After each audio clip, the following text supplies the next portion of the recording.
right, so how's it feel to be here at E3 for 2014? It's really exciting. Came here just to give a few interviews and talk about my upcoming 72-hour Just Dance 2014 world record for my school. We're going to try to expand our presidential fitness program to a school-wide program and pilot a lunchtime Just Dance intramural program in White Childhood of BC. And I'll be using DonorsChoose.org, and people can donate on there to buy up to $1,000 if you have Xbox One on there, some more Wii, more software, so we can really get 680 students in the movie. Now I see that there's a lot of people that are going around, they're getting into a lot more gaming that had a lot of movement. I mean, you have the Oculus, you have a lot of things. I even see more Just Dance games, a lot of people are getting into more movement. Do you think that this is going to be a trend, where there's going to be a lot more activity in gaming? Oh, absolutely. I made history in May on Mother's Day. I was featured on our Bakersfield Health magazine, Bakersfield Wellness, which really doesn't happen to have a gamer on there, an extra gamer. And I see the trend, people are more open to the idea of incorporating dance video games or fitness-based games into their regime now. So we got it in the schools, we got it in the main public, so it's really exciting to see that. Typically they put someone who is more in the fitness industry on the cover of the magazine, so it's really an honor to be honored to represent the video game. Overall, what do you think of conventions like this where a lot of gamers and different people from the industry can get together? I think it's great. There's a lot of great ideas out there. I love going to conventions like this and going on Twitter, because where I am, I'm kind of landlocked and I don't always get to be a part of all the tournaments and see that, so this is a great way to share all the new ideas coming out. In fact, when I came here in 2011, that's when I got introduced to motion sensing dance games for the very first time, and that's when I bought my first Xbox 360 after I went to that, and I knew I had to be a part of it. Are there any other games and things that you look forward to when you see things like this? I am looking forward to, of course, Just Dance 2015, and I'm also looking forward to Dance Central Spotlight. It looks really fun, too. I'm a big fan of those dance games, but I'm looking forward to Ubisoft's Shape Up game. That looks fantastic. I would love to incorporate that into my training for my world record in 2015. So what's coming up next? Next is my big world record. It's on July 11th and 14th in Bakersfield, California, at Auto's Video Games, where I will attempt to set 2 Guinness World Records: longest marathon on a motion sensing dance game and the longest marathon on a dance rhythm game by just dancing 72 hours to fight childhood BC on Just Dance 2014. And then I have a charity event in the fall as well, where we're probably going to do something a little special with that. In April, I set 101 high scores on Just Dance 2014, so we're hoping to do something special in the fall. Awesome. Yeah.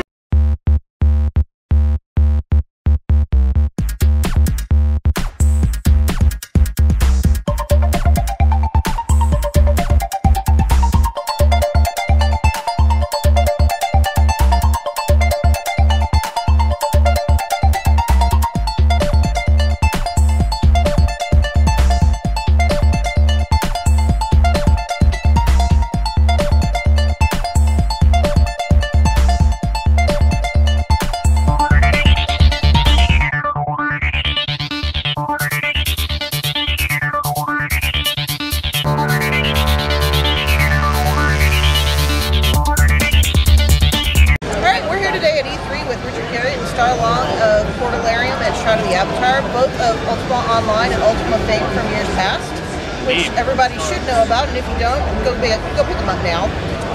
We have some questions for you guys. Great. And I will understand totally if you can't answer them, or you don't want to answer them, or anything else. We're pretty open about everything we're doing, so it'll be a challenge to ask us a question we don't want to answer. All right. Fire away. On the Soda forums, a lot of backers that have styled themselves as not-haves are complaining that Boarderlands is selling too much stuff, too much fluff, and not enough gameplay to attract backers and points and things like housing, and the add-on and stretch goal stores. Can you please explain why so far there is more focus on the cosmetic aspects when trying to attract more backers and therefore funding? Excellent. That's an excellent question. Wow, and very long too. But I think the question was longer than our answer. Yeah, well, of course, fundamentally, we're trying to make sure we're not doing pay to win. And so the reason why we're not selling giant swords and cannons is because we're trying to make sure that the things that we do sell are foundationally cosmetic. Because we think that's the way we can allow people to rationalize giving us more money to make themselves feel and look cooler without being able to dominate other players. hopefully we're also effective with the things we just this round put in the add-on store. You'll see more things that are working towards. We have the stretch goal store, which are actually going to help us progress towards more features for everyone. But we're trying to specifically avoid things that let you beat others.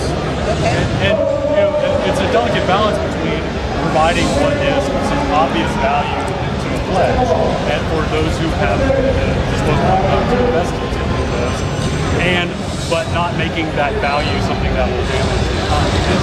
And as we continually say, we're 100% committed to a truly player-driven economy. Players are making the best stuff, and so why would we, make the things we sell damaging to that? Because that's what we shouldn't be. And then as far as the, why are we focusing on the club? Well, that's simply a misperception, because we every single update we add content that has nothing to do with housing the club. I mean, crafting, we've got the crafting system in there, iterations on combat, iterations on AI, more creatures to fight, different things related to time of day. We're doing lots of stuff that has nothing to do with the club. So I think that's just a misperception issue, and maybe the burden is on us that we need to do a better job of possibly communicating, but we try to include in all the updates, here's all the stuff we're working on, and if you actually go look and start parsing that, for how much of the deliverables in each of our releases, how much of that is related to the quote club, and how much of it is related to the hardcore gameplay, you'll see it's at least a 50-50 split, if not heavier weighing on the game systems. And you see our answer was as long as the question. It was. Yeah. Also, the backers below Dev Plus are complaining that the Dev Plus and above have too much influence and are styling the game to their liking, making certain that their tiers are not negatively affected by changes, and point to the new pledging structure and rewards announced just before E3. As a double backer myself, Knight Commander and Edelman, I am seeing more effort going into the lower pledges, but not everyone seems to see that way. How does the Portalarium team see this, and how do they try to keep the balance? Well, it's a great question, and we actually worked like weeks on making sure that the new pledge structure, the new pledge tiers, all was an even spread across all of them. I mean, we introduced a completely new housing type specifically so we could get housing lower in the pledge structure. And we added lots of rewards to those lower pledges, including some cool stuff from like Ready Player One, things that have direct, function and value in the game. And so, like you said, we actually, those lower levels actually got a lot of stuff. And if you add the numbers up, there was as much stuff added to the lower tiers, if not more stuff added to the lower tiers than the higher tiers. Yeah, including again that whole new housing type. And I would all make the same case. I actually think the lower level pledges have, just if you just look at the number of free, unique virtual things that they get, the list is much longer at the lower tiers than it is the upper tiers. It's actually pretty hard to rationalize, the very highest levels of tiers unless you're really just trying to help the project. Right. And then this, to answer the very beginning of that question about the influence of our Dev Plus numbers. Well, one, part of the value of that pledge and why, it's a large sum of money. And so, there's two things to think about that. One, part of the value of that pledge is being able to have that initial feedback with us, the developers. That's why it's called the developer level. And so, you're paid to give that feedback. They are to justify that level of investment, because it's several $100s, and we want them.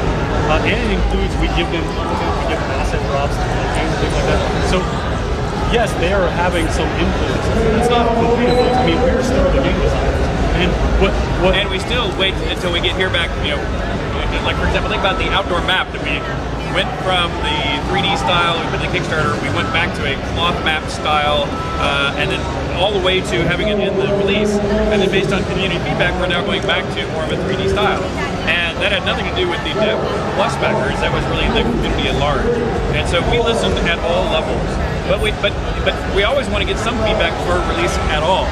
And so yes, the Dev Plus people get a first glimpse, but they don't get to decide what it's going to be like. Because the community, they just are our sanity check to make sure we don't do anything stupid before we send it to a larger audience. Well, and it's actually, versus seeing it as a negative, I would encourage players to think of it as a positive, because they save the Dev Plus on more than one occasion have save the rest of the community a lot of heartache. Because they catch things like, if you announce it this way, there'll be a revolt, like, people will be, this is unfair for this, like, good catch, we'll make that change. I mean, the pledge structure, that mega post went through about 20 with the radical transformations. With the Dev Plus bug before we published that live, and it made it much better. So for the whole community, not just the Dev Plus. Okay. Now I should mention these questions are coming from Sesko Ale. I don't know what his forum name is, but he's a friend of mine from Ultima Online. And he helped me get my founder's pledges. So. Well, and these are all great These are reasonable questions. Yeah. One thing, this isn't part of the question, but now that you get it started, we'll just rather on. But I regularly try to remind people and say how much we appreciate critique and hard questions. I mean, it hurts. I won't lie, it's painful sometimes. But at the end of the day, we're all in this together. We're all going to make a great product. And we're only going to make a great product if we're all honest with each other. And we say when we don't like things and when we like things. Okay. A lot of people are complaining this will not be the new UO. I read from the Kickstarter goal that it would not be, but everyone interprets each statement differently. What would you like to say to people regarding whether Shota is or is not the new UO, or how it is or is not its spiritual successor? So, let me start with this one. I'm sure we both have a lot to say on this too, but Shroud of the Avatar absolutely is, in my mind, the spiritual successor to all things Ultima. And before we started the project, I wrote a treatise called "What is the Ultimate RPG?" and Ultimate, specifically being a reference back to the game design principles I put into all Ultimas, solo player Ultimas and Ultima Online. And we are absolutely developing this game to that specification as the founding principle. Now, that being said, even UO2 would not have been UO, back in the day when Star Wars leading that project. And so this game won't literally be either in name or the precise game design that would have been had that been allowed to be continued, but also it wouldn't be appropriate.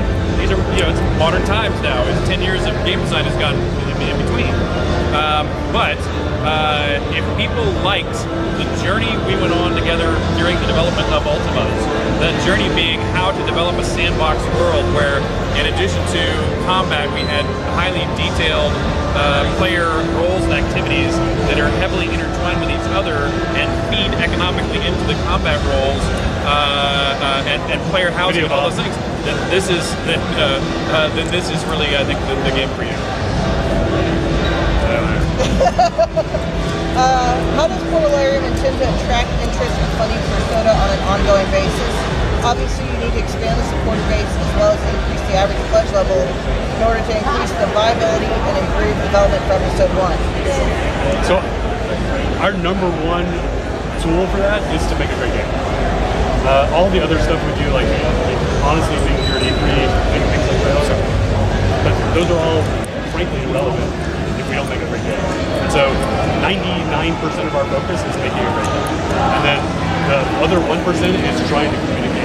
Yeah, and as much as we obviously would love to let everybody or encourage people to quote buy more or pledge more, we're trying to not make that.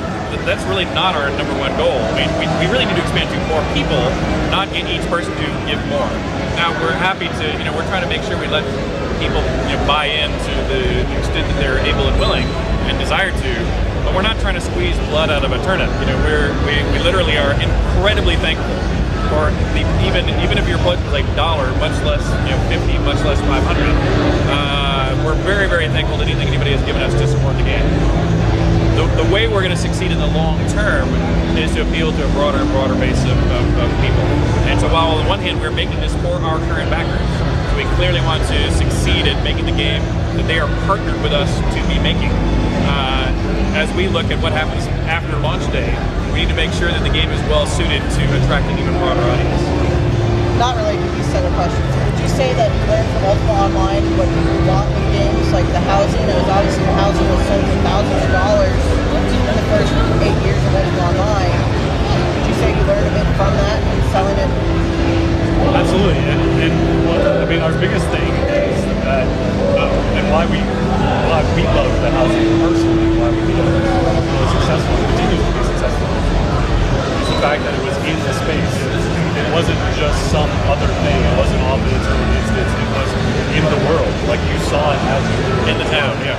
And we think that was important, and there was a finite amount of it, which gave it value, gave it importance, and all those things were lessons which are very obvious to most online users when they look at how we're doing housing. That this is our sort of evolution of it.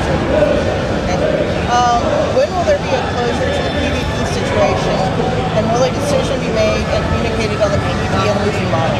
It's been a very long and interesting discussion, but in the end it's going nowhere. So let me take this one first too. I'm sure we both have thoughts on this, which is this answer will not be solved until the game is up and running and has people in and playing and finding the boundaries, and we feel what is right. We can have all kinds of intellectual arguments about what is or is not fair or workable or best or safe enough or exciting enough in the abstract. But and we enjoy having those spaces. We're trying to have those spaces publicly and openly as possible, so we make the best first run at it as possible. But the debate is not going to stop, at least until close to launch, and frankly, maybe not until a year into operation, because it's a very complex system, and we're open. I'm probably one of the ones that's the biggest believer that we can do this kind of blended, put PvP players and non-PvP players in the same world, as opposed to doing a Travel-Felucca type split, which I think was detrimental to the UO community once that split happened. So we're trying to find a balance, but it's one thing to have that debate intellectually. It's going to be really important to have the real debate when we can test it in game. Everyone's very passionate about those debates. Absolutely. And so just everybody keep cool about it. As long as they at least understand we're trying not to do a Travel-Felucca split, then please come with us on the journey. And the post that I did on PvP and Death and Combat is still the current ending. Nothing has changed. I still refer people to that my initial post.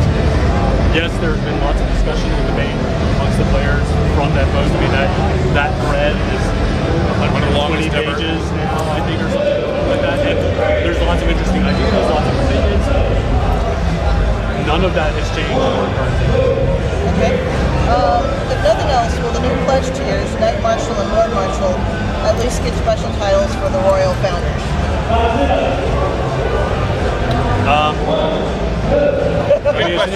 It's a good question.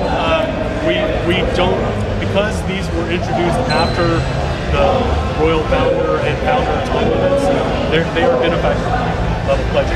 You still get all of the Founder and Royal Founder benefits that you get from the other tiers.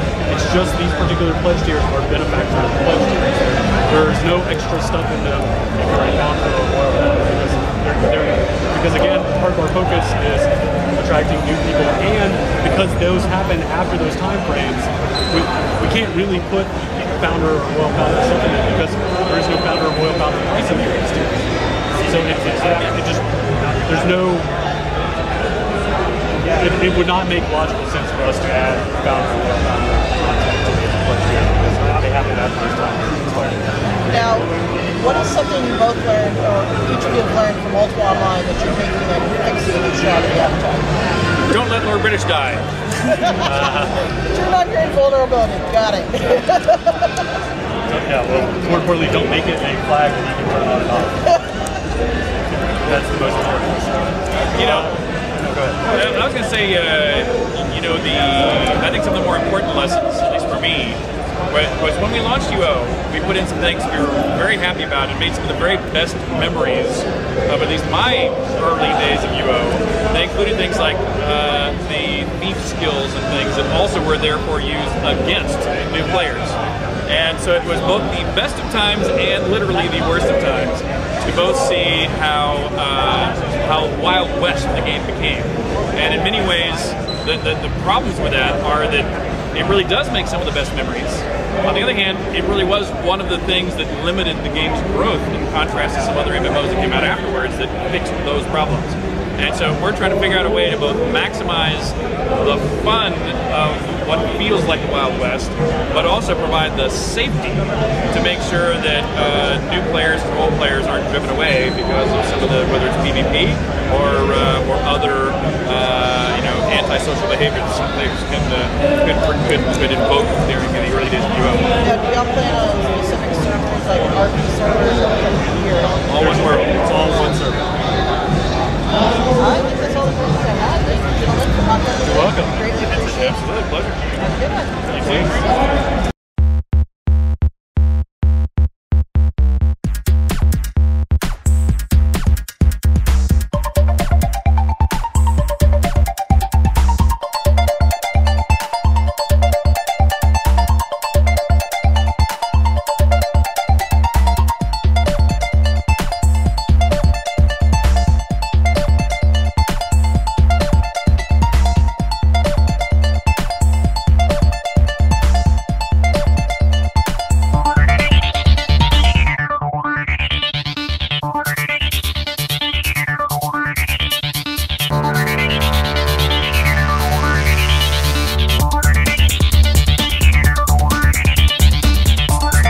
E3 so far, obviously I always love it when Twitch is here, supporting esports and competitive gaming online and streaming that content to the web.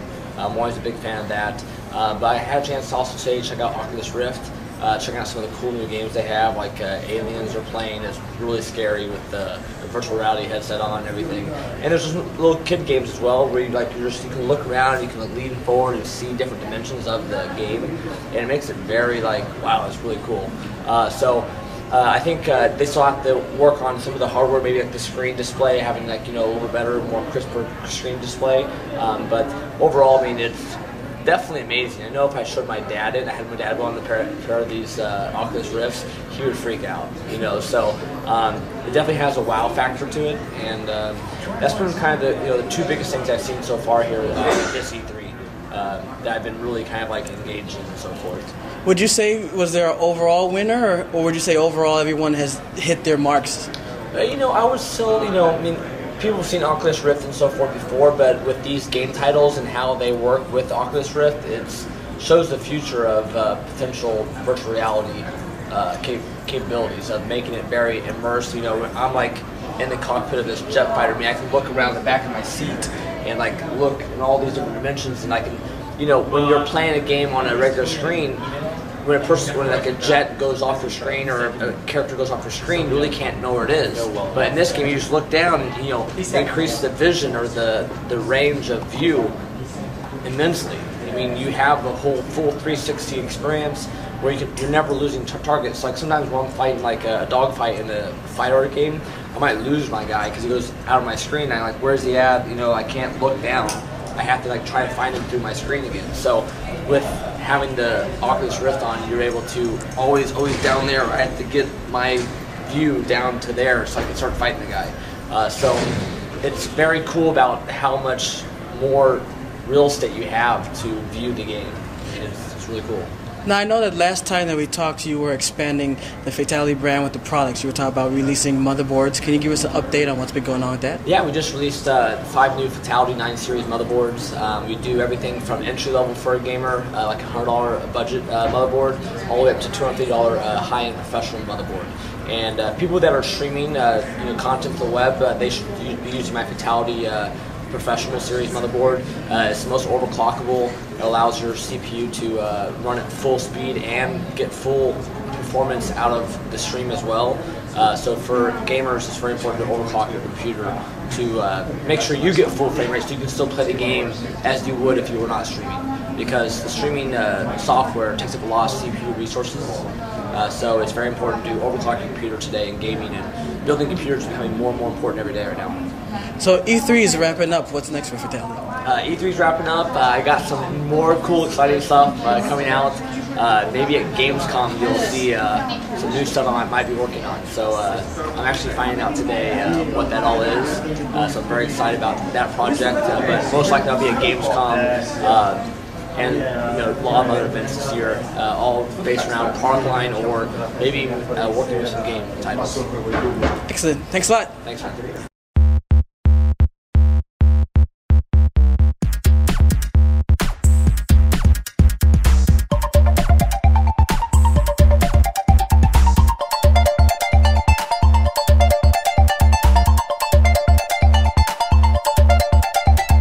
We are here with original PSP, Patrick Scott Patterson, and I just want to get your impression so far on how everything you've liked here at E3 2014. It's been a heck of a year, man. I think the pressure is now off of console reveals, and now the pressure is on to provide great software, games, and stuff like that. And I think all of them did that. But I'm actually most excited about Nintendo. I think Nintendo this year, they kind of pulled the nose of the plane up and came out with a whole bunch of these killer apps. I think they're very much back in the console race, and that's great. That's great for everybody. That's great for the industry. That's great for the gamers because they just got to keep it up. Do you have a hit and miss for E3 so far? To me, I love this event so much. It's hard for me to be cynical and be that there's a miss. I do think that it seems like Microsoft and Sony both maybe didn't have. They threw everything they had last year And then it seems like there's a lot of stuff that they're talking about for next year, but it's like, what about this year? Right? We all went out, we all bought your stuff, we all had the console wars, and you know, not that they don't have anything, but it's like, you know, I wasn't wowed by either one of them. Now, as far as the increased security, I know that's been a big thing this year. I mean, what is your opinion on that? Is it like necessary evil, or has it been annoying? Well, I mean, they got to do what they got to do. This is an industry event. This is a professionals event, and you know, credentials, you got to work hard for them. They don't just give them to anybody. And then you have some people try to game the system anyway. But it's a little weird. Every time I go into one of the halls, I got to pull out my ID with it and stuff. And I'm paranoid because if I lose that, I can't go home. So you know, I kind of keep doing that here. And but you know, I mean, they're doing what they got to do. They're watching out for what they got to watch out for. I mean, maybe. You know, I don't know exactly why. They've got enough doodads on this thing already, I think, but I mean, it is what it is. Now, of course, you're into a lot of old school gaming. You have World of Records, you have the website, you do a lot of stuff. Now, as far as what you've seen here that has old school gaming, we have the retro gaming stuff that you've seen. You see a lot of remakes. What do you think of that retro presence and retro remake presence at E3 so far? Well, I mean, you know, we're at that point now where we've got generations of games and we've got generations of gamers. So, I mean, it's always good to go back to some things that worked in the past and kind of add some comfort food. And, you know, it's fun to see Gauntlet back. Tetris Ultimate's really fun. You know, it's classic Tetris, and, you know, a Tetris veteran like me can pick it up and play it, but it throws enough new stuff at you too that it's not just another rehash. So, you know, it's yeah, we're at a point. We got classic games that are just as iconic as classic films, classic TV shows, classic music. You know, the Beatles never get old. You know, All in the Family is still a good TV show. Casablanca is an all-time film.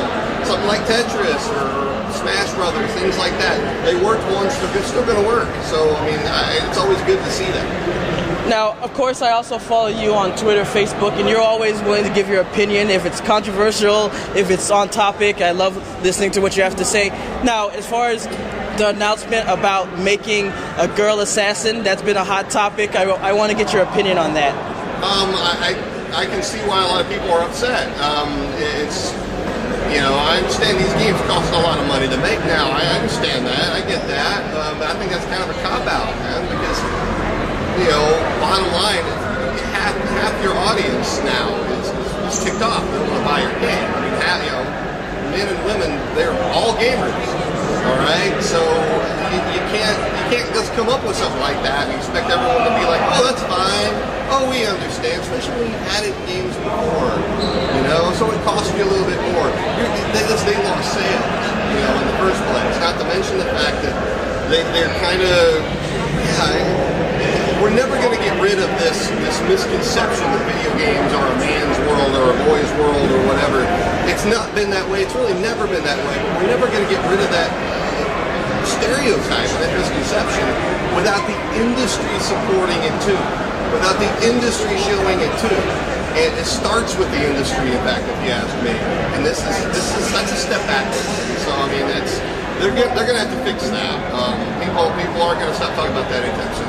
Okay, ending on a lighter note, how has overall the reception of just fans and interaction been this year? I'm kind of been flattered to death this year. You know, I've been working hard the last few years to establish a brand, establish an identity, and I've had a lot of people come up to me this year and say they like what I do and they like what I get. They want to know what I'm excited about, and that excites me that they're excited about that. So I mean, everyone comes to E3, everybody's here, the industry, the press, and everything in between, and it's always good to come out here, not just to see the latest games and to see the upcoming stuff, but to see the people and the network and to meet everybody. Everyone comes down to LA this one time a year. It's awesome. Well, thank you very much for talking with us.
to our host. She is the beautiful Naomi Kyle from IGN's Daily Fix, and also starring in the upcoming Atari ET documentary. So everybody, give her a round of applause. Here's Miss Naomi Kyle. Hey guys. All right, now it's my turn to introduce who we'll be talking with. We have our panel, our guests here. Quite a few known names, so I'll start with my favorite, Ashley Birch. But you guys are all my favorites. And we have Mark Perry. Where are you at? He's a Gearbox producer, worked on the sound for the games. And Damian Clark, voice of Handsome Jack, is here. And finally, we have David Eddings, who plays Claptrap. Yeah! Welcome, guys. Welcome. How are you guys doing? Good. Doing well. Good. Yeah, your mic should be on. You guys all should be set. You alright? I'm alright. No idea. All right, so why don't we go through the panel and you guys could just introduce yourselves as like what you've been doing, maybe some new projects you guys want to talk about. Ashley Birch, why don't we start with you? Hi, I'm Ashley. I play Tiny Tina in Borderlands, and I was recently in an episode of Adventure Time. Adventure Time. Being Puppy Cat. What other things can I say that I'm in? An indie game called Gravity Ghost. I should probably stop before I leak something that I'm not supposed to talk about. My name is Mark Petty. Oh, Mark Petty, yeah. And, I'm the audio director for Gearbox. Been working on the Pre-Sequel and other Gearbox titles. Very cool. Awesome. There's gotta be more than that. You're not vacationing anywhere? You're nothing coming up? No. You work too hard. Today was my vacation. Work too hard. My name is Damian Clark. I play Handsome Jack on Borderlands 2, I think. Yeah, I'm pretty sure And the sequel, which is coming up. Currently I'm on a show called Graceland on USA Network, and it's recurring on CSI. Thank you for all the people who watch Graceland. I did some work on Skylanders recently, so that's fun. Oh wow, that's cool. Yeah, nice. You don't usually get to do those wacky, crazy voices, so that was a lot of fun, and I'm oddly a fan of it. 4-year-old dude that's a fan of Skylanders. I need to get your autograph for my kids, if you don't mind, later on. Yeah, okay. They would love that. They would get a picture with you too, if that's okay. Oh, God, that's okay. That's weird, David. Other than that, just pounding the pavement, and I got some stuff going on right now that I can't talk about, otherwise I'll get a dart in the neck. So my name is David Eddings. I'm Vice President at Gearbox. That's my day job. At nighttime and on the weekends, I teach tax law to homeless children. And every now and then, I'll do some voiceover work in the studio. Still haven't been paid for it yet. I'm waiting for you to cut the check. From earlier, we found out that you're the guy. You know what I like to do? I enjoy long walks on the beach while I'm reading poetry and riding a horse, playing the guitar. Lovely. Playing the guitar on the horse. That's really cool. Well, I'm trying to teach the horse, but he sucks at playing guitar. God damn. Not bad on the drums. Not bad on the drums, though. The worst Harlequin romance novel cover ever. David Eddings on a horse. All right, so of course, Ashley, we all know you as Tiny Tina. I'm going to ask this from all the voice actors, but I want to know how much of your personality goes into the character when you play her? I haven't murdered anyone yet. Watch yourselves. But a lot of Tiny Tina's humor I also share. So a lot of she's kind of just a concentrated dose of mine and my brother's sense of humor. So I have a lot of fun whenever I'm playing as her to just be extra goofy. What's your favorite thing about your voice and your character, Mark? My character? Yeah. Is that nobody hears me. Just to speak to that, one of the things we were talking about back there was the fact that the script as it's written really doesn't stay the script. Like once it gets in the studio, these guys, they kind of internalize the line and what's happening, and they kind of live the character through the line, and it always ends up being different. So there's a whole lot of them in the entire narrative, not just, hey, you're a voice actor, come in and read a line. There's a whole lot of them in it. Sounds like it's about to be dance break time, right? Yep. Again, what was the question? I got caught up in the music, and there's so much to look at, and I was just like, oh, look, lights. Well, Damien, what's my favorite thing to do? What? It's mostly about your character, Handsome Jack. We want to know how much of your personality goes into that character. Oh, yeah, no, all of it. I'm a narcissistic serial killer, so it fits perfectly. I think that's why I was cast. Perfectly cast. Oh, you do. You think you're the hero, right? That's what I love about Handsome Jack. But you're not. Yeah, no, I mean, just you know, it's weird. I meet people like our friend Brittany Johnson, who plays Angel, and we met for the first time a little while ago, and she's like, "You pretty much just are that guy," and I'm like, "Thanks." I think, but yeah, a lot of it you just pepper it in to make it a little more natural. I think that's one of the things, one of the draws of Borderlands is how, I think oddly, how relatable it is and why the humor works, because we do chuck parts of ourselves in there. Well, you know, Damon, I feel your pain, because the way I got Claptrap was typecasting.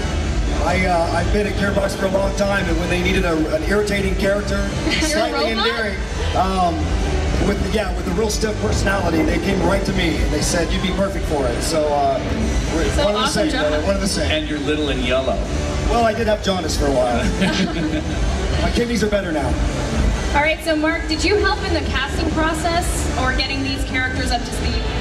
Yeah, That was my Anthony and I both worked together on the casting.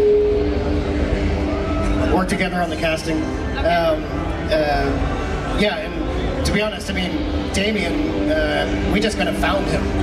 Like, he didn't submit auditions and all this. We had actually cast somebody else for Handsome Jack, and we heard him the next day after we had already recorded a bunch of lines, and we're like, that's the guy. You liked his personality enough that you... Yeah, he was... it was just an instant, like, I know this guy can play this role. Yeah, he just instantly was Handsome Jack. So that's great. We got him off the character he was working on, gave him some Handsome Jack lines, and the rest is history. So that's awesome.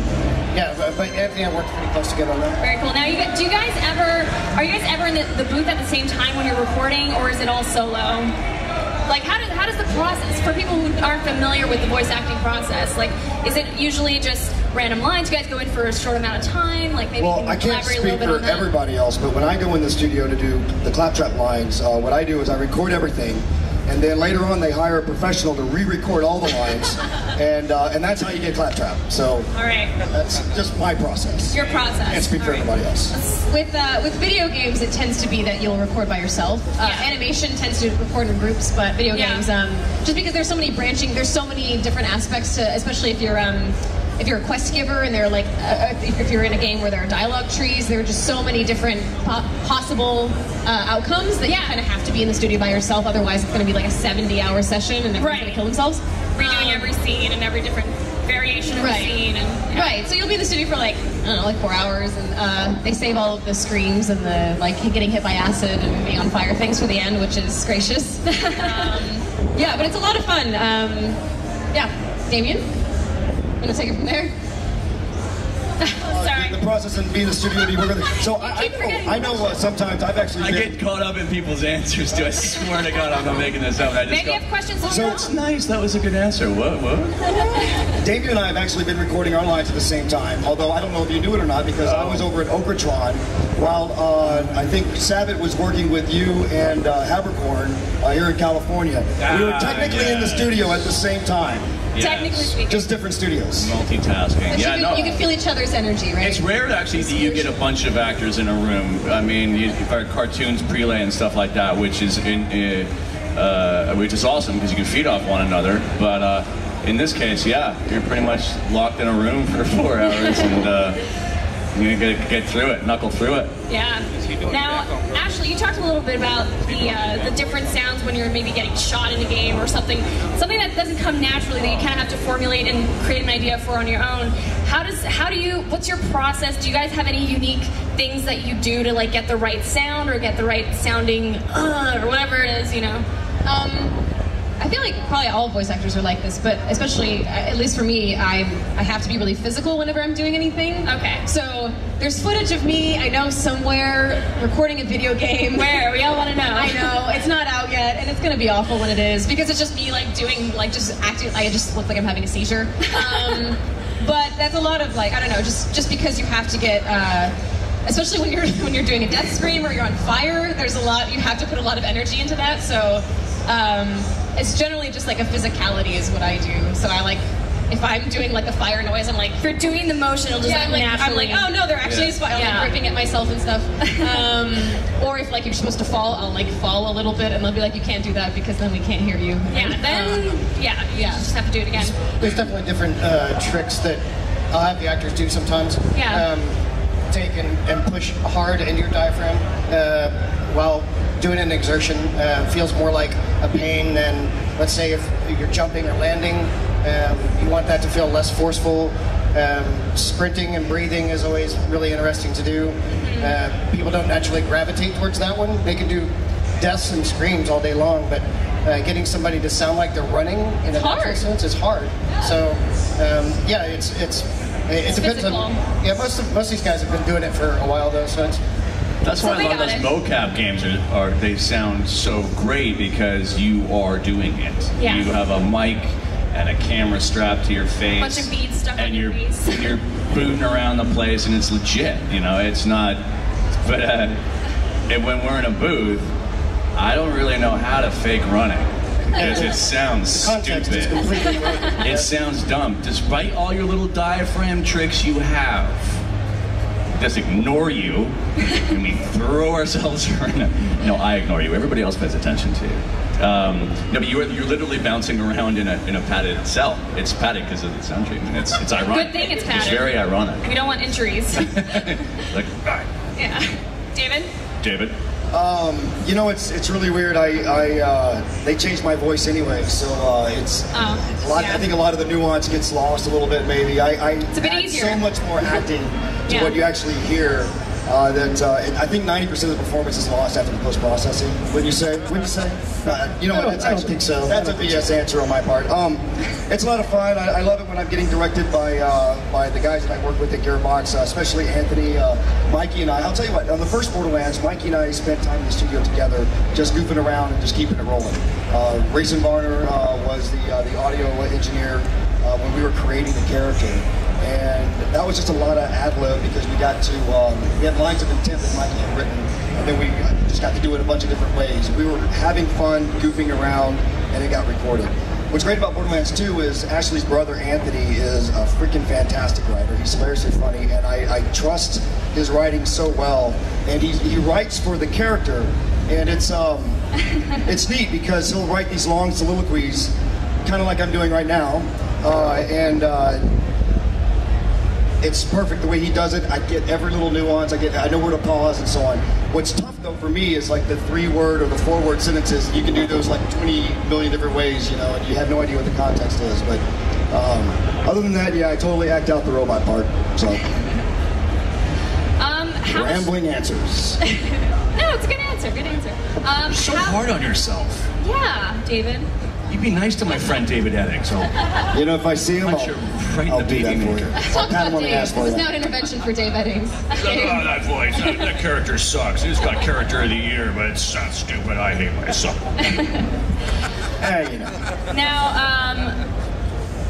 how much of the script do you guys follow when it comes to you're recording in the booth? You come up with a crazy idea for a different line, and do you guys go for it? Yeah, I mean, Anthony is, it's going to sound biased because he's my brother, but he's very open to whatever you want to bring to the character, and he just likes hearing, because we know the characters pretty well at this point. That depends on the day, though. If he's grumpy, it's like, is that the way I wrote it? No, it's not. So why don't you go ahead and just read the way I wrote it? Yeah, because that sounds like Anthony. That sounds exactly like Anthony. He gets grumpy.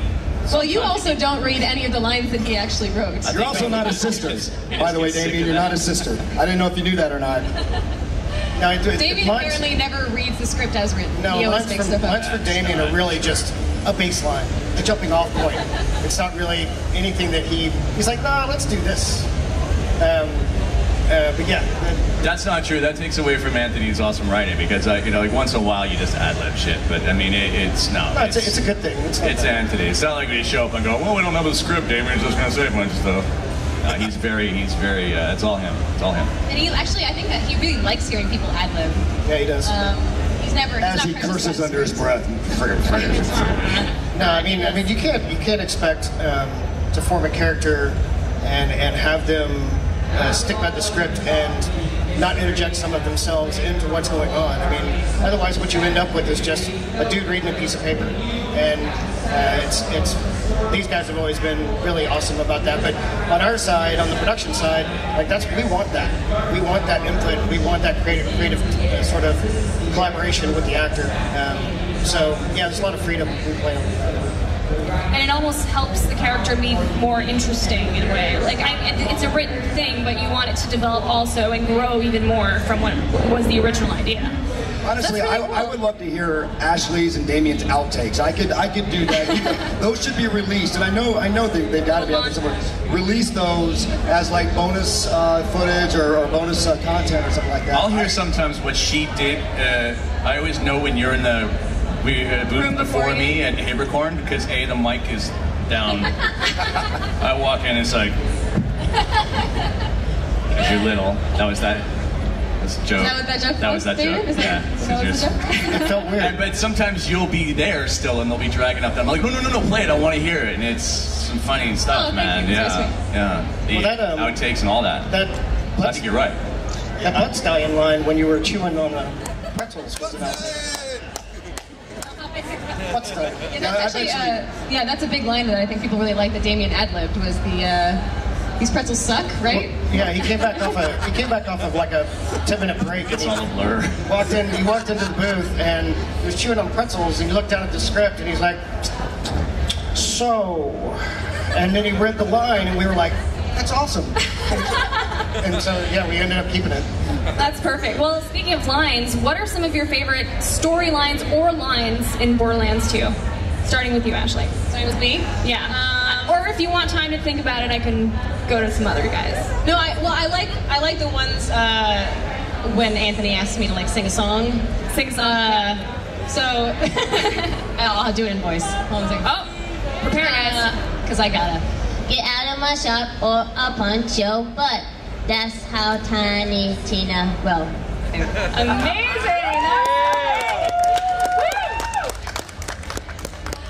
I actually think my favorite line was the pretzel line. Was the pretzel line? Yeah. Perfect combination of situations. One of my favorite lines in the game was actually yours, and it was, the point is, you're a bitch. I think it's a long paragraph. It's like, but the point is, you're a bitch. We were recording. You do it better than I do, though. You do it. We were recording that stuff, and I'm like, there's no friggin' way this is making it in. I don't even know what we're doing with our time here. There's no way, and it did. It made it into the scooping a guy's eyes out with a spoon, and his kids are like, anyway, the moral is you're a total bitch. I'll see you at the end of the game when you shoot my face off. My kids play Borderlands, Borderlands 2, and they're always... That's good parenting, David. Well, I mean... They're like 2 and 3. They love it. Well, my oldest is, actually one is 9, and he does play quite a bit. That's not my wife. What's funny is that they adore y'all's characters. Right on. And they did want me to get a picture with y'all at some point so that I could show them that I do know you, which is kind of cool. But I love seeing them play, and they don't give a crap about Claptrap at all. That's just Dad, and they can see him every day. If you didn't tell them it was you, though, they'd be all over it. But it's like, since you're Dad, I guess, because nothing my dad ever did was cool. He was a fighter pilot, and I was like, my children don't care. My children don't want to let on that they love me. They just don't want me to know. They'll tell everybody else, but they don't want me to know. All right, let's talk a bit about so Borderlands 2 is a very unique game. Borderlands in general is a great franchise, and it's unique. Let's just put it that way. So, how is the audio in the game unique? If you could talk a little bit about that. Well, there was a... Yeah, that's a good question. there was an evolution kind of from Borderlands 1 to Borderlands 2. In Borderlands 1, the environments were a lot more static in the sense of desert terrain, was all dirt. Moving to Borderlands 2, we were able to kind of expand on what we were doing because you had organic creatures, you had sci-fi creatures, you had lush environments, you had plants that could eat you, you had all these kinds of things, and it really gave us a chance to open up what we were doing. I think the music plays a big part in our originality. We have kind of evolved from Borderlands 1 using the electronic-based and synth-based work to keeping that same foundation with Borderlands 2, but tying into the organic nature of the game with things like acoustic guitar or dobro or flute or other things like that. So these are all things, I guess, that I think about. I don't know that everybody thinks about. Right, exactly. That's right. Yeah. So, Mark's talking again. I'm sorry. I was dozing off. I apologize. Hear me. I'm an asshole. Sorry, I'm a jerk. I love Mark, by the way. I love this man. I work with him every day. That's a big thing too. Like we hassle each other so much, especially like in the booth. I don't know all the mean things I've said to your brother in jest, but he starts it. In all fairness, where like it's like a locker room. It's like without naked dudes. Really? Yeah. Well, I mean, maybe when you're working, whatever. To be honest, I think the interaction up here is kind of symbolic of the way Borderlands sounds. You know what I mean? It's like, it's tongue-in-cheek and it's fun and it's something that you can get into and have a good time with. And so we do. We have a lot of fun at work. I mean, it's intense sometimes. You know, the guys that are making the game and spending a lot of time. I mean, you know, Mark Petty over here. I imagine you spend a lot of late nights. And, you know, you got a baby and it's not always easy. But when you can spend so many hours doing what you do and still consider it a lot of fun and still consider it fulfilling, you know, the reality is that none of us would have the performance that we have. You wouldn't love the voice actors the way that you do if it wasn't for Mark Petty and Rayson and Andrew and Josh, all those guys, the whole team. It's a good team. Absolutely a great team. And you know, the reality is in video games, a lot of times the audio department is the department that gets crapped on. I'm trying to really keep it PG here, ladies and gentlemen. You know, because they're one of the last ones to put the finishing touches on the game, actually. And it's funny because I see this because people come in and sometimes they're like, hey, I need you to write a jingle, I need you to write this song and make it snappy. It should be kind of like this, but you got to just do it quick because I need it like in 3 hours. Can you do it? Can you do it? You know, and he does it. And he does it. That's what's amazing. Is the end of the world happening to our left? Yeah. That is intense. Yeah, a lot of loud noise. You don't It just seemed like this. So there's a lot of characters in Borderlands, almost upwards of 200. Do you ever run out of people to cast for that, or coming in, like, because you want individual actors for each character, right? Well, there's a priority scheme there. The narrative stuff, of course, you want original actors or different actors for every character. It comes down to the NPCs and kind of the guys who talk to you daily. Like a lot of those guys are doing the narrative will double or triple up on characters. But that being said, the way that we casted even the main characters, we got people who are just really diverse. Yeah. And Anthony was really good about coming up with some kind of basically a character side or a description for even the low level characters that felt different. Yeah. Everybody had a personality. Yeah. So he was really good at and how he did that with 200 characters is pretty impressive. But yeah. How many voices did you do? I did. End up doing. I did Tina, and then I'm one of the voices in the Gun the Bane, the most annoying, high-speed, right? awful one part of it. And then I think I was maybe one other character, but I don't remember. But those are the big ones. What did you do? How many? I was just thinking. That was really no idea. I think I did the mayor of Opportunity. No, a Sanctuary. Like, I don't know what that dead body's doing there. And that's all I can really remember. But they end up throwing a lot of stuff at you, like, well, we need to do this, that, and the other, and you try to change your voice as much as you can and do that. But yeah, I was just... So I actually do another character in Borderlands, TK Baja, if anybody remembers. He's one I actually get to do my real, well, not my real voice, but I get to do it in character and it's not processed. Of course, my voice is shot now, but think about how he sounds in your head and just imagine me doing it for you and everybody. Yeah! Well done. Well done up front. You should have seen the look on your face.